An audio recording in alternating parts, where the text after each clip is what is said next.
Salutare, prieteni! Bine ați venit la mine în pod! Astăzi de la mine din pod merge un alt pod, deja devenit legendar, unde Victor Gălușcu, un prieten de meu, a găsit negativele lui Zaharia Cușnir, un fotograf deja devenit legendar la noi, despre care s-a scris în România, în Ucraina, Rusia, Ungaria, Italia, a fost chiar și la BBC, un fotograf super mega talentat, care a lăsat o poveste interesantă în spatele lui. Și astăzi o să vorbim cu Victor în satul Roșietici, unde s-a născut Zaharia. O să vă mai arătăm niște lucruri interesante de acolo din sat, așa că stați aproape.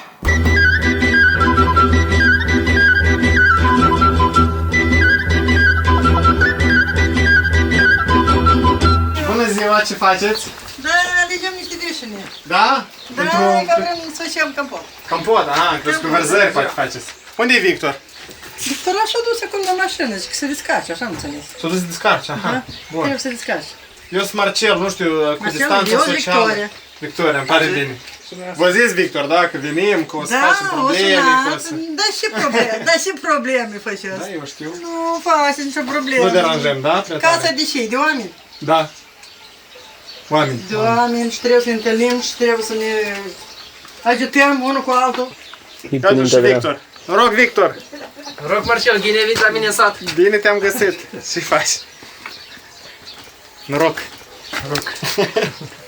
I-am mâncat, Marcel, Victoria, i-am mâncat, eu am făcut borș. Ne-am mâncat. Aveți borș deja? Da, am făcut borșul, da. Nu, dar s-a turnat Hai acolo. să scoatem masa și afară și să facem ca de trecut. Hai. Și-a fost scotet și...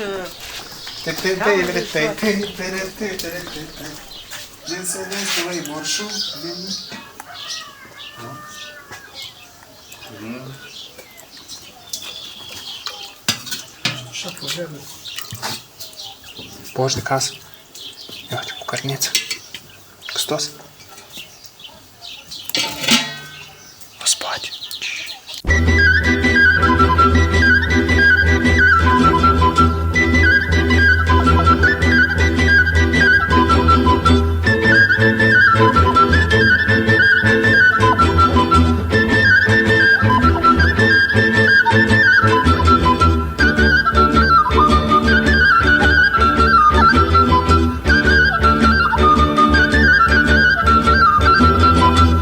Bună ziua, țacănină! Să ne Ce faci, muncești? dar fără muncă nu străiești, mai auta de Victor. Victora. Până nu muncești, nu trăiești. Până nu muncești, nu trăiești. Da. Cu munca trăiești, cu munca te hrănești, cu munca întâmpărești. Dar voi și ați venit o leacă încoace? Dar noi am venit la casa lui Badea Zaharia cu scara, mergem să mai vedem. Vreți să mai descoperiți ceva? Ce ziceți? Vreți să mai descoperiți ceva? Vrem să mai descoperim ceva, într-adevăr. Hai să vă ajute Dumnezeu. Și măta să te ajute la lucru. Doamne Da, ajut! mulțumim. Sănătate! Sănătate. Noi am terminăm acolo și ne să vă ajutăm. Ești tineri, stare mult și sănătate vă trebuie. Dar de-am noi.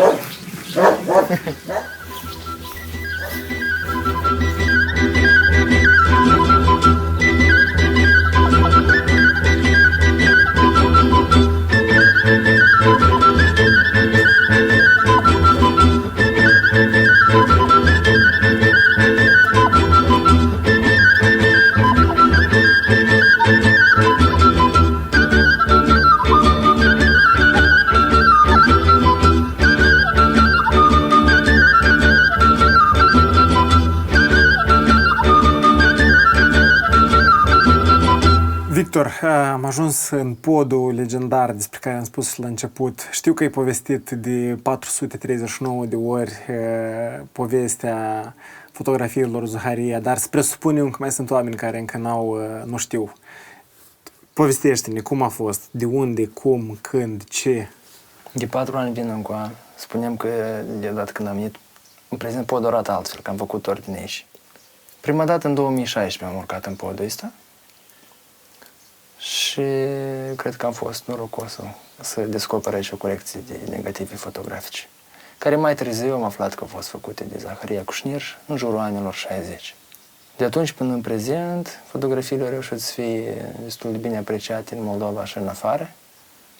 Zaharia fiind numit un fel de Vivian Maier a Moldovei, pentru cunoscătorii de fotografie, alții spunând că El ne dă o informație lipsă care avem noi vizuală, informația despre Uniunea Sovietică și perioada aceea cum străia în sate, fiindcă era complicat atunci să fotografiez. Pentru noi, pentru mine, ceea ce este plăcut când văd fotografiile lui este demnitatea și verticalitatea care se observă la oameni. Ne lipsește în prezent asta, o dispărut. Nu știu, deși eu în prezent filmez un film documentar despre Zaharia și fenomenul fotografiei lui și cam asta este și căutarea mea. Ce este acea demnitate și verticalitate care era cândva și în prezent noi și nu știu de ce am așa impresie că asta e direct legată cu plecarea și lăsarea satului la nivel mic și țării la nivel un pic mai mare. Vorbeam chiar cu o prietenă recent în care încercam să-i explic diferența de terminologie, să zic așa, între poze și fotografii. Și ea mă întreba, dar ce înseamnă o fotografie bună? Ce este în fotografiile de atunci și lipsește în fotografiile de azi, de pe Instagram? În primul rând, cred că e vorba de viziunea fotografului și de modul în care vede el lumea și reușește să o capteze. Asta e, cred că omul cum vede lumea așa reușește să o capteze. De exemplu, ei doi oameni le dai aceleași aparate și îi pui în același loc, le dai 5 minute să facă o fotografie, ea să vină cu 2 fotografii total diferite. Chiar dacă locul este același, lumina aceeași. Deci, trebuie să vezi întâi și după asta să știi ce vrei să captezi și ce spui pe ecran. Probabil el a avut un simț aparte la modul cum vedea oamenii. Probabil verticalitate, demnitate de care spuneam era în fotograf și astfel era relația lui cu oamenii care stăteau în fața lui. Pe lângă asta, fotografia lui conține informații pentru noi în prezent, cum se îmbrăcau oamenii, cum arătau ei, ce obiecte aveau în jurul casei lor. O chestie foarte faină, interesantă, este că tu nu vezi nicăieri oameni grași. În anii 60, în Moldova, nu erau oameni grași. Fotografia funcționează un pic și rațional, dar și mai mult decât rațional, probabil. Fiindcă tu te uiți la dânsa și tu înțelegi că e fotografie bună și nu-ți dai întrebări de ce este bună și de ce este mai puțin bună. Ea are profunzime și informația care se stochează în ea, informația vizuală, e stratificată pe mai multe niveluri. Și tu înțelegi că în fotografia asta se conține un eseu, un referat, un film întreg poți să-l pornești să-l faci de la o fotografie. Eu am venit în satul ăsta pentru prima dată în 2016. Am venit fiindcă căutam un loc unde să-mi filmez documentarul meu de licență, eram ultimul an la facultate. Și fiindcă sunt multe case distruse și abandonate, eu intram prin ele și filmam obiectele care oamenii le lasă și ce lasă în urma lor când pleacă. Ei s-a întâmplat că aici, când am intrat în casă, prin gaură aceea, probabil din pod cădeau jos negative și am găsit pentru început vreo 15. Și le-am luat cu mine în Chișinău. Am văzut că ele prezintă realitatea satului ăsta, fiindcă aici sunt băștile. Băștile sunt niște bordei în care trăiesc cândva oamenii. Pe care o să le vedem. Care o să le vedem mai târziu. Eu am fost atras de satul ăsta fiindcă există băștile și ele, pentru început. Și când am ridicat un negativ la soare și m-am uitat că sunt băști în negativ, mi-am dat seama că ele sunt făcute aici. Mi-am dat seama că am o paralelă cu prezentul distrus și trecutul în care erau oameni și era tot ok cu satul ăsta. Peste vreo 2 săptămâni maxim am revenit în sat și am intrat în casă și exact în locul acela am mai găsit iară negative, știi? Și asta a fost un pic ciudat. Și ne-am dat seama că ceva din gaura asta e licat. M-am ridicat în pod, fără scară atunci. Și în momentul când m-am ridicat în pod, erau toate împrăștiate pe jos. Tot podul era plin de obiecte, hârtii, tot felul de chestii și prin ele plicuri cu negative erau împrăștite. 4.000 aproape. 3.873 la ultimul recensământ erau. Și câte din ele în stare bună? Ele toate sunt stare Toate bună. sunt stare bună. Unele sunt degradate, dar ele, chiar acelea degradate, știi, sunt unele din preferatele mele când tot tabloul e degradat și un 3% din tablou se vede un picioare de om sau ceva, știi? Tot e foarte interesant. E ca amintire. Da, da, da. Să amintești despre oamenii de aici. Îmi întreb în prezent oamenii, cine a trăit aici? Un om îl chema Zaharia. Dar cine a fost el? El a fost cuzneț. Ferar. Victor, am coborât din pod fiindcă era cald ca să ne povestești despre impresiile domnului Pojoga, despre fotografiile pe care le-ai arătat. Îți dai seama? Nu cred că îți dai seama ce înseamnă să găsești 4.000 de negative în fața ta. Nici eu nu prea dau seama. Și atunci am dispărut un pic din timp, din spațiu. Pur și simplu eram eu, negativele. Mai pe scurt le-am găsit, le-am adunat într-o cutie și locuiam într-o casă tot părăsită din satul ăsta. În seara aceea am făcut așa mușchi la mâna dreaptă, cum o durea umără deja cum îl ridicam și mă uitam la bec. Știi, negativele trebuie să uiți la sursă de lumină ca să vezi ce cum sunt. Și era așa un sentiment, eu deja am simțit că este o valoare și am început să-mi vină frica ce se întâmplă cu ele a doua zi, cât eu asemblu prin sat cu filmarea, să nu intre cineva să ne iei. Fiindcă mi-am dat seama că sunt valoroase. Le-am luat pe toate și le-am adus acasă și mi-am dat examenele și la un moment dat am venit la domnul Pojoga și le-am arătat. Și el fiind fotograf de meserie toată viața, ocupându-se cu asta, și-a dat seama că asta este ceea ce lipsea despre istoria noastră. Erau exact fotografiile copilăriei lui. El, fiecare obiect, spunea ce este, de ce stă acolo și de ce oamenii se îmbrăcați așa, de ce se uită așa. E entuziasmat foarte tare a fost. Și a început să lucrez la ele, voluntar, fără niciun suport. Le-am lăsat, le-a spălat pe toate și a comandat pliculețe pe care le-au băgat fiecare în pliculeț, le-au pus număr, le-au indexat, le-au prescanat, pus o lumină de desubt, le-au fotografiat și au modificat negativ în pozitiv și deja au avut fiecare număr, un index ce conțin fotografiile. Au făcut o muncă enormă de început pe care eu nu știam cum să o fac. Noi continuăm în prezent să ne mai sunăm, să mai vorbim. Da, în paranteză fie spus, domnul Pojoga este grav bolnav acum. Domnul are cancer și s-a mobilizat deja în câteva rânduri lumea să-l ajute cu situația în care se află. Încă rulează campania, nu știi? Campania de strângere de fonduri pentru dumneavoastră? Campania, din cât știu, nu, dar oricine vrea să-l ajute poate contacta pe mine sau chiar direct pe dumnealui. El. Gânduri bune către domnul Pojoga. Dumnealui este unicul om din Moldova care ar putea să facă o cercetare aprofundată în câmpul fotografic și a istoriei Moldovei. Și de asta, și nu doar de asta, sper să facă bine și să ne spună tuturor informația pe care o deține. Dar tu ai observat în fotografiile lui Zaharia că predomină pe chipurile oamenilor melancolia asta și cumva un soi de tristețe, oare? Eu nu cred că asta este tristețe, eu cred că asta este naturalul omului. În prezent, oamenii s-au deprins să-și pună straturi de măști prin care ei nu este corect pentru ei să-și arate naturalul. Omul, per general, natural, el e gânditor. Toți gândesc, toți sunt într-un proces mental care nu te lasă așa ea să te râzi. Pentru că tu ceva procesezi acolo. Și tu, dacă să-ți permiți stai așa cum ești, lumea îți vii și să te fie cu tine și la ce te gândești. Da. Dar lumea se teme, de întrebarea asta se teme tare. La ce te gândești? Și Zaharia e coreografia și o reușit să redea asta pe ecran, fiindcă și pentru el era interesant lucru. El ieșea din casă și pleca la fotografiat pentru o plăcere, nu pentru că îl chema cineva. Erau situații când îl chema. Dar el făcea asta cu plăcere și cu tragere de inimă. Asta el vrea să facă. Și asta arată și pe ecran. Și mai este o chestie, oamenii prin să o respectau și cred că de asta era atât de frumos în fața cadrului, că era eveniment când vine el în ogradă la oameni. Când vine fotograf. Da. Hai să ne arăți casa și să-mi povestești ce tu faci acum și un film documentar despre iarăși Zaharia Cușnir. La tine s-a schimbat un pic viața de când ai Eu găsit chiar fotografiile. glumesc, dar nu ne-a glumă când spun că mi s-a schimbat viața de când am intrat în casa asta. Pentru că eu vreau să plec din țară. Și cumva de aici s-a tras și titlul filmului de licență care l-am făcut, Cine iubește și lasă. Ai fi fost și tu unul dintre cei care iubesc și lasă, nu? Exact, fiindcă membrii familiei mele se plecați toți după hotare.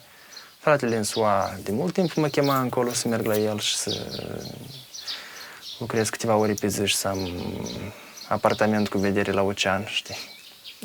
Aici o să Visul ai american. vedere la Răut. Care sper să nu se murdărească foarte tare pe parcurs. Dar bun, am ajuns la casă. Dar, adevăr, viața s-a schimbat de când am intrat în casa asta. Și nu numai viața mea, chiar și unele ferestre erau întregi. Ușii erau la casă când am intrat prima dată. Înăuntru tot mai erau uși care în prezent s-au scos. Când ai venit prima dată erau uși Da, și între erau timp au dispărut. Da. Nimic nou. Casele dispar de tot, dar pe numai niște uși. Îți spuneam de despre casa care s-a distrus foarte recent. În ianuarie-februarie anul ăsta am venit aici și eu scos acoperișul, oamenii pe o săptămână au început să distrugă și păreții. Dar casa era întreagă, toată, și soaba, și... Deci, de să vii trăiești între să. Și gospodăria este una din cele mai frumoase gospodării aici, pentru că facem un soi de păr rusesc, vezi, așa, săraiul, bașca, casa, un coteț pentru găini, o căsuță mai mică și iară săraie. Dar gospodărie mare. Grădină, din păcate, noi. Dar ai tot în față, vezi cât e de faină. Și legată cu sârmă. Nu putem intra încolo? Putem. Prin infracție? Prin ceva mai interesant. Ian, Victor. Victor a făcut asta, cred că de multe ori, el știe cum să intre în casă. Dacă în poduri a fost și în... Până ne dăm jos. Pe aici. Ei, lasă-le. Ce, să dăm și camerele? Dă camera. Dă să te apuc. Despre ce o să fie filmul tău? Filmul meu să fie construit în jurul lui Zaharia Cușnir, a descoperirii pe care am făcut-o și a planurilor care le avem pe viitor, pe care le am pe viitor în legătură cu casa lui și unele băști din satul ăsta și per general cu satul ăsta. Eu vreau, îs visător acum, nu știu cum o să fac încă, dar vreau să restaurez un pic și să dau condiții vizitatorilor străini de vine aici și de a construi, de a lucra la unele proiecte artistice sau mai puțin artistice care le am. Asta este ideea mea. Vreau să fac un fel de rezidență pentru artiști, pentru că observ este foarte liniște, foarte puțini oameni. Pe drumul ăsta, dacă odată pe zi trece o motocicletă sau o mașină, asta e sărbătoare. Deci ideea, da, este ca să vină oamenii și să poată contempla și crea cu ajutorul liniștii și naturii care te înconjoară. Și tu te gândeai să faci, din câte am înțeles, o campanie de crowdfunding ca să renovezi. De asta și spuneam că încă nu văd cum aș putea face asta. Am fost recent aici cu o echipă de arhitecți și am făcut unele calcule. Cheltuiala este destul de mare și intenționez să mobilizez prietenii și oamenii cu inimă bună că să facem ceva. Eu pot să mă folosesc de ocazie și să anunț pe cei care ne urmăresc să stea în continuare cu ochii pe noi sau pe tine. Dacă au niște bani în plus și Dacă au niște bani în plus, dragi prieteni, cei care ne urmăriți, Victor, îl cunoașteți acum, aceasta este casa lui Zaharia Cușnir care stă să dărâme. În curând, Victor încă nu știe exact ce o să fie aici.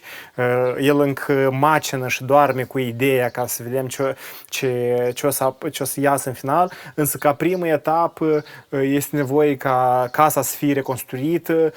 Victor, din câte am înțeles, vrea să o aduc la o condiție cât mai apropiată de cea inițială, să nu trântim termopane și antene, da?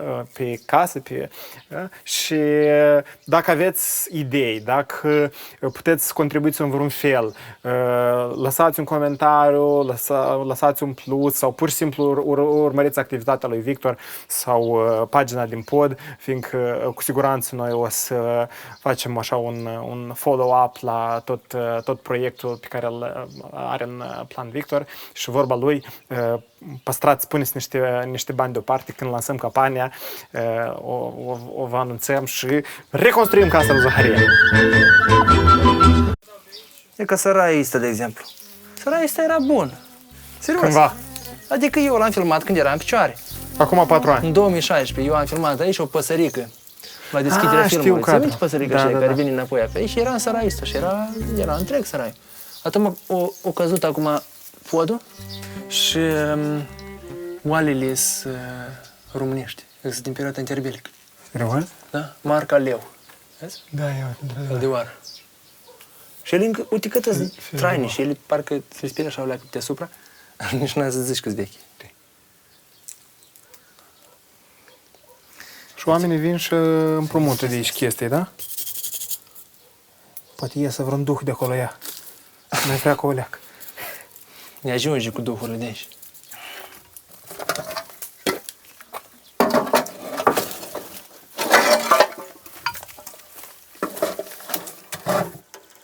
El.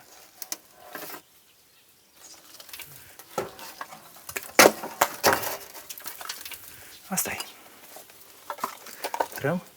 Hai să încercăm.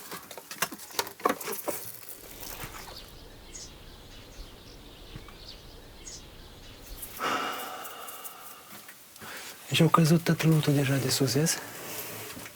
Băi, stai că m-au prins ușa asta. A rămas un cuier. Găgăuzia de război. Acolo e un calendar 2001, probabil, Deputați. ultimul an când s-o trăit aici. E ceva în chirilică, cu sufletul. Curat. Asta e o bașcă. Nu, ia uite, ultimul calendar e de 98, e în partea asta. 21 e ultimul, 98 e penultimul. Votați credința și dreptatea. Votați strugurii. Au fost cândva strugurii. Cu migală și La fel cum răbdare. o și cândva istorii pe DME și ce aveam noi azi pe SRM. Așa au fost cândva strugurii pe care nu știe nic. Credința și dreptatea. Interesant, pe ce știu și obiecte găsești.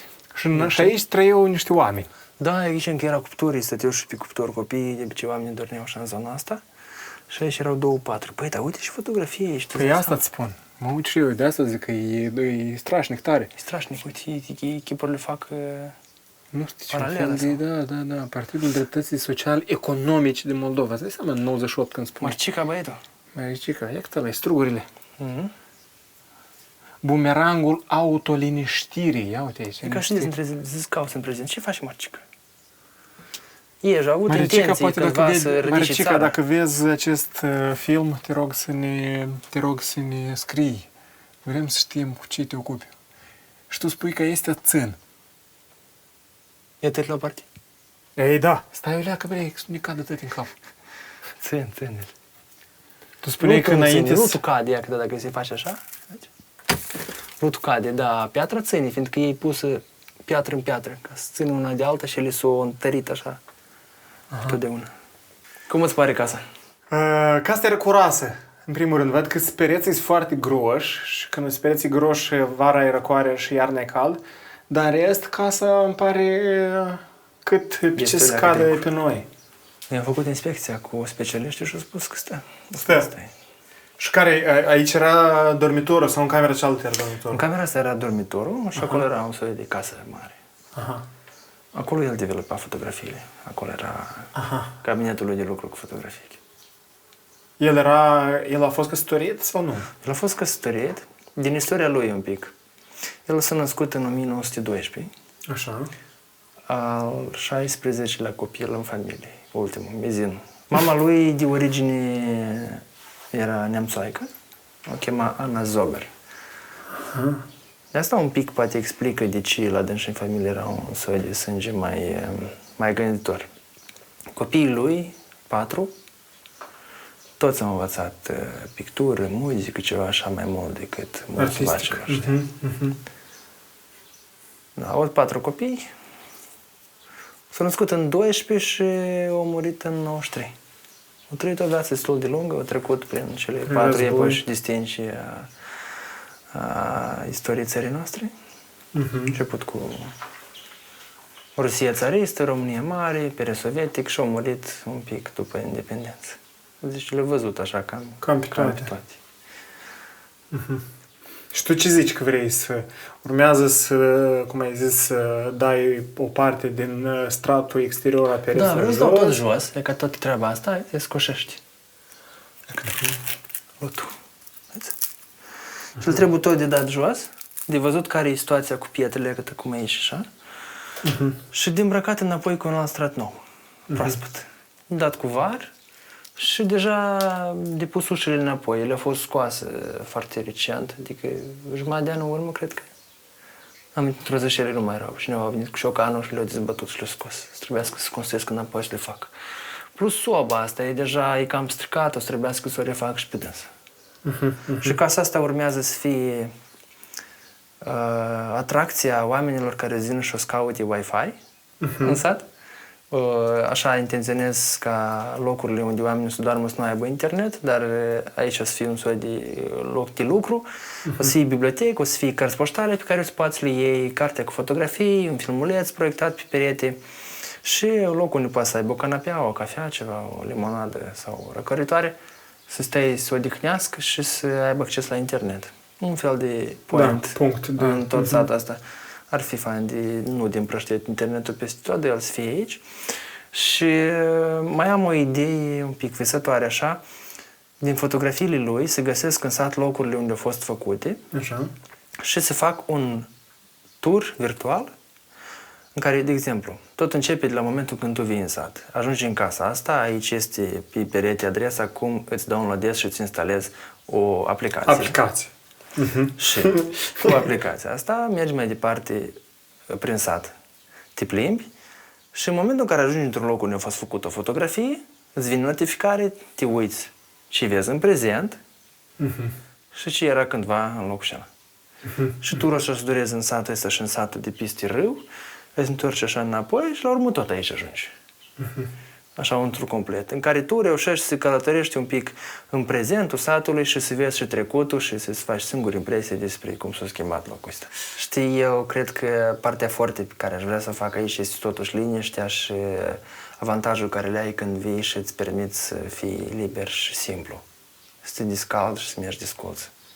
Să fii atent la fiecare pas pe care îl faci, să nu zbori cu gândul undeva în afară și mai ai de lucru în alte părți, dar să fii prezent acolo unde ești și să simți locul, fiindcă el într-adevăr este deosebit. Plus că este o grădină foarte frumoasă. O grădină care ajunge până în râu. Până la râu, exact.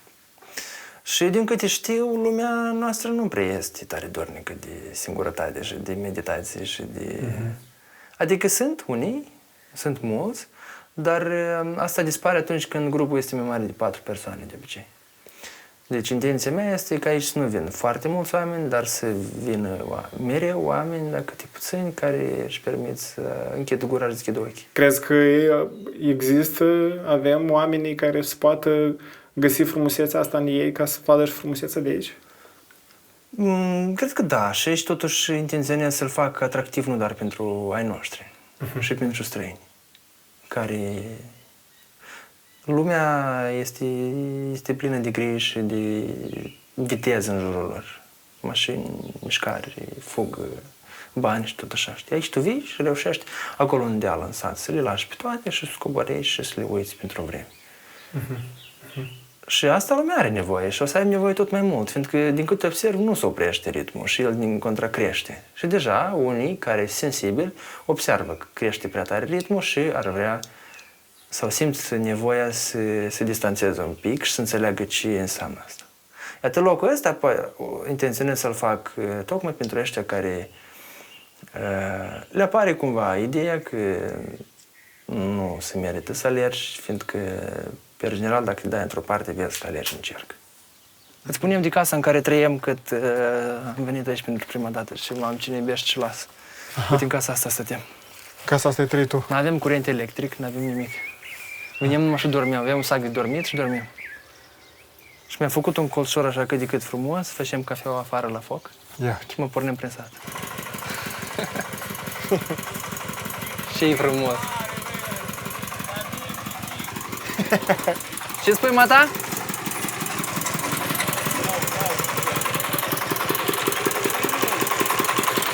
Bună ziua! Mă rog. Ce faci? Dar noi spre Matane porneam. Să aduc niște fotografii. Hai de astea.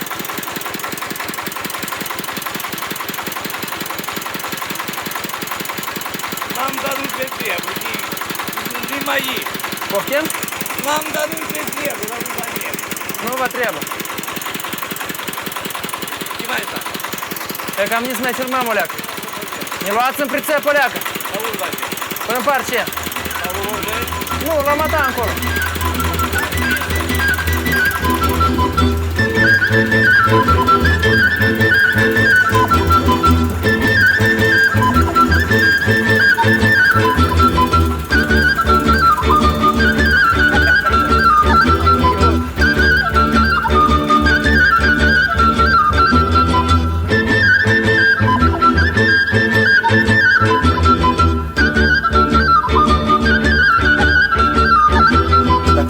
despre omul sovietic care era, le plăcea lor să se redea în grandoarea lui și toată măreția, stăpânirea lui a ceea ce este în jur, a planetei și întoarcerea cursului râurilor. Ia câtă lui. O, Cum îți pare? Ian. Молодым строителям коммунизма спортивную закалку. Граждане СССР имеют право на отдых. Corect. Corect?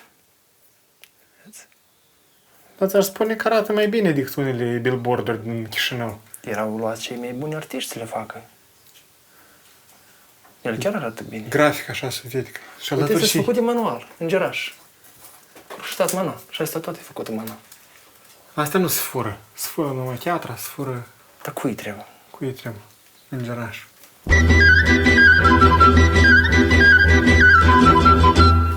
Și la ce etapă acum fotografiile? Ce faci tu cu ele?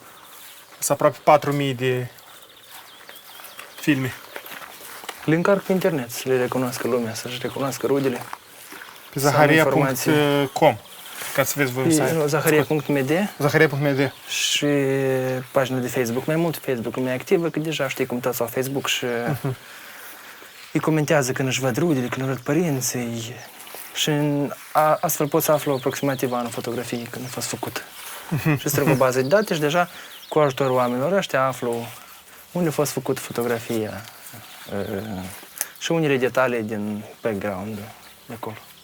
Deci, Unii din ei chiar, care mi-au scris pe Facebook văzând fotografiile astea, am luat contactul, ne-am întâlnit și am luat interviuri pentru filmul la care lucrează. Asta au fost primele cărămizi pe care le-am pus în procesul meu de lucru cu oamenii. Unii care îi văd în fotografii și îi vedem în viața reală. În fotografii tineri, alți bătrâni. deci Facebook, Zaharia Cușnir, Zaharia.md site-ul și Instagram totuși. Și Instagram. Fiindcă să aibă Rețelele acces știi și... cum. Da, să le găsească oamenii unde le este mai comod, fiindcă să fotografiile. Și cine mai este implicat acum să le dăm credit tuturor celor care... Să luăm de la început. A fost domnul Nicolae Pojoga cu prietena sa, care a făcut indexarea, spălarea, curățirea și aducerea fotografiilor la nivel de trash.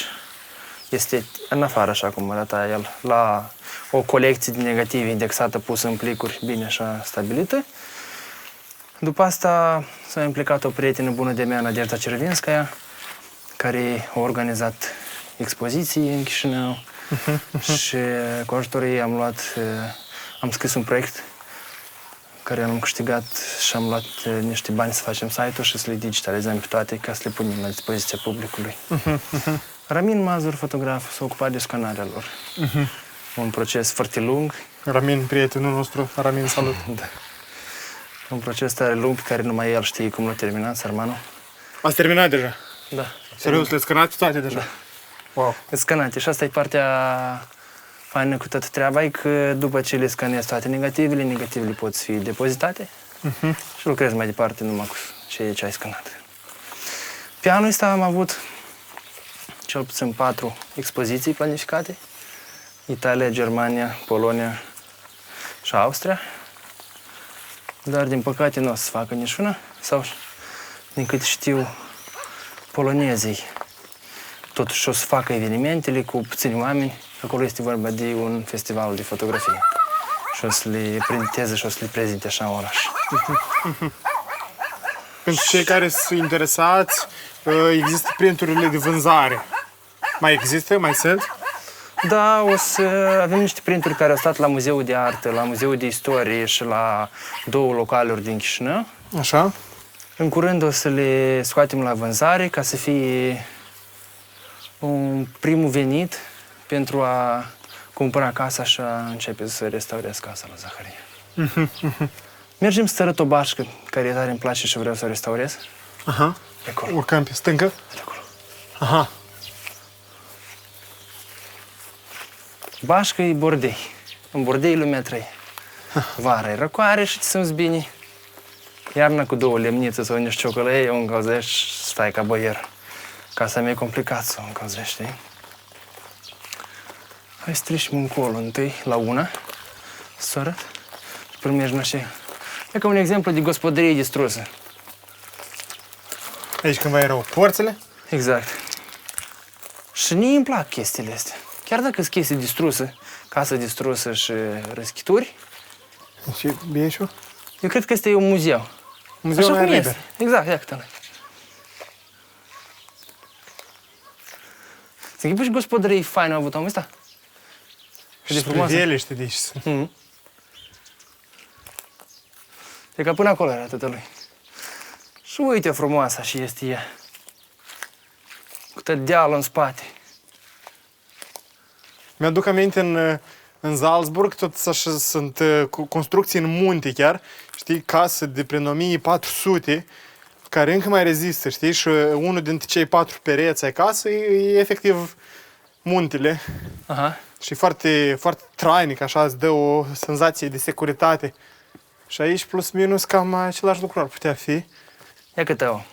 Pe asta eu vreau să o restaurez. Asta e una din cele, cel puțin 3, care deocamdată vreau să le restaurez. Tare îmi place bașca asta. Aici era sobă, dar s-a distrus. Câți oameni trăiau aici? Mai mulți? Oamenii spun că în așa tip de locuință creșteau câte 6-7 copii. Ia uite. Dar aici, din câte înțeleg, era și o casă acolo, care se vede doar așa un loc o fi fost, dar s-a scos tot. Nu era numai bașcă. Dar altfel, când ieși de dimineață de aici, Te chiar așa mui răcoare, că vezi când întrebi? deschizi frumos.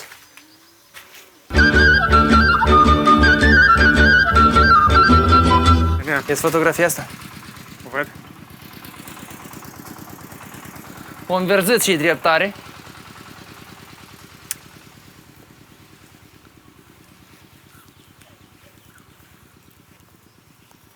Da. Aici și o nuntă sau o mormântare? Nuntă. Nuntă. Și casa. Ceva s-a schimbat, ceva a rămas la fel. O 60 de ani în urmă. Vezi? Brazii ăștia cât erau de mici. Uite-mă, sunt mari. Și nu trăiește nimeni. Făcut nuntă și-a plecat. O schimbat, fereastră, le-au pus termopane, dar și folos.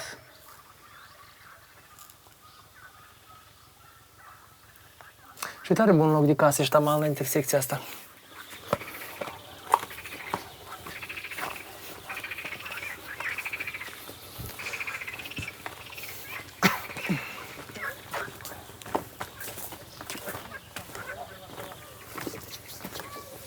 Chestia cu podul ăsta e că el desparte 2 sate din 2 raioane diferite. La distanță vizuală de 50 de metri. Deci aici e Roșietici, Florești și aici e Șoldănești, satul Rogoje. Aha. Oamenii trec și cu motocicleta pe podul ăsta. Curajoși oameni. Noi pe jos, aghe. Teme să nu cade.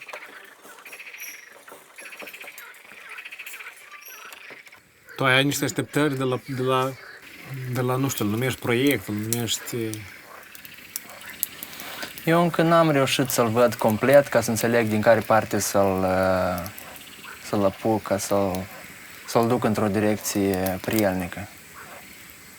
Și tot mai des vin încoace și ne apar tot mai multe nuanțe și problemuțe mici, care evident că nu le observam de la început. Și poate de asta aș vrea eu să vin aici și stau mai mult timp ca să pot să cunosc locul și să înțeleg până la urmă tot de ce este nevoie, ca să nu iasă că fac într-o parte unele acțiuni și ele se dărâmă peste o săptămână de atâta că n-am luat în calcul tot tabloul, știi?